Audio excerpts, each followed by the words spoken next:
All right, this is teaching the row. We're going to look at barbell row and dumbbell row. All right, these are a huge pet peeve of mine because they're a great movement, probably one of the best upper body movements you can do, but they're the most butchered exercise in gyms everywhere, not just with athletes, but everybody. So this is how to do a dumbbell row properly.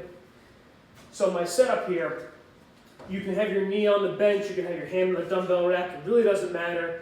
In this case, I'm using the corner of my bench. The actual setup of where you place your hands doesn't exactly matter. So in this case, I'm using my left arm. My left foot is going to be back, just so I have room to work. Some people teach an even stance and a pull. That's fine as long as you have room to operate there. Personally, I like to stagger. That's not a huge deal. My setup, all right, grab the dumbbell right in the middle of the handle. Notice, good athletic base, my hips and shoulders are square, and my back is flat. If somebody were to push me over, I have a little stability here. So what you'll see is if kids get lazy, they kind of turn their feet, just bend over and kind of yank with their forearm, right? They're kind of loose, they really don't have a lot of balance. You can't move the most weight that way, right? So back flat, good posture, stay square. Here, now I'm going to reach away, let the shoulder blade drop, and then pull your elbow back to about your stomach. Notice this is here on my kind of low rib cage and not up by my chest. If I'm up by my chest, if my elbow really doesn't come back very far, now it becomes basically a hammer curl with my arm instead of a row with my Latin back, right? So let the shoulder blade drop, pull your elbow back to your hip. Reach, elbow back, reach, elbow back. Notice I do let that shoulder blade drop and I do pull through that shoulder. That's going to use my scap, your low trap, all the muscles that kind of control your shoulder into the movement. If I just kind of lock up, keep that locked and moved, I miss out on all of that upper back and thoracic mobility and kind of rotational work there. So when people say rows are one of the best things you can do for shoulder health and shoulder stability for pitchers, quarterbacks, swimmers, that's what they're talking about. It strengthens all those muscles that help with scapular control and controlling the scap and shoulders.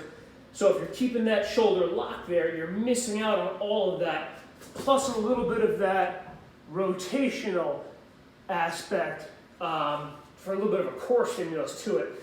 So this movement can check a lot of boxes if it's done properly. So back flat, do get that dip. My cue to them is feel that stretch in your shoulder blade and then pull that elbow back to your hip. And you'll get a lot more benefits out of that as opposed to just staying locked and pulling it with your hand. All right, so that's the dumbbell row. Barbell row, probably the king of all back exercises. I rarely use them for athletes because most of them butcher it and they cannot hold the hinge position strict enough. But let's look at it. All right?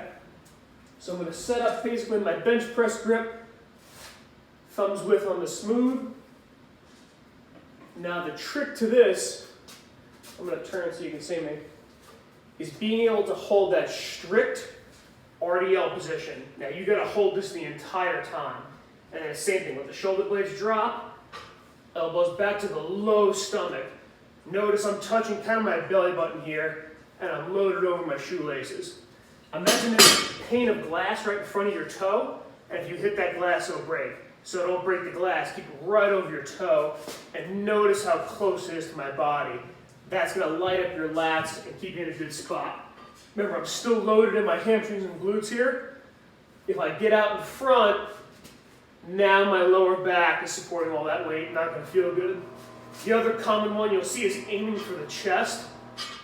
It kind of becomes more like a less controlled movement, and you're not really loading the lat as much. It becomes this like momentum thing that's not really placing a training effect. You're completing reps, but you're not really applying anything to any one muscle. So if they start to yank the bar and just slap themselves in the chest with it, you're not accomplishing anything. You're not applying any stress to any muscle. Nothing's getting done. Nothing's being trained. So one, with the barbell row, I have to maintain that hinge position, and I have to touch my stomach each one. If I'm getting too high and out of control, I'm losing it. Another one you'll see is they get too high and it becomes like this upright row thing. Again, you're not getting anything out of that. You're not actually training any muscle there, right? So if it's done properly, bent row is a fantastic exercise, but it's rare when that's done properly. For that reason, I don't use it with athletes much. I've had a very mature lifter who could do it, I would absolutely would. But most don't, or most don't really have that detail to it, so I don't think it's a great option for most.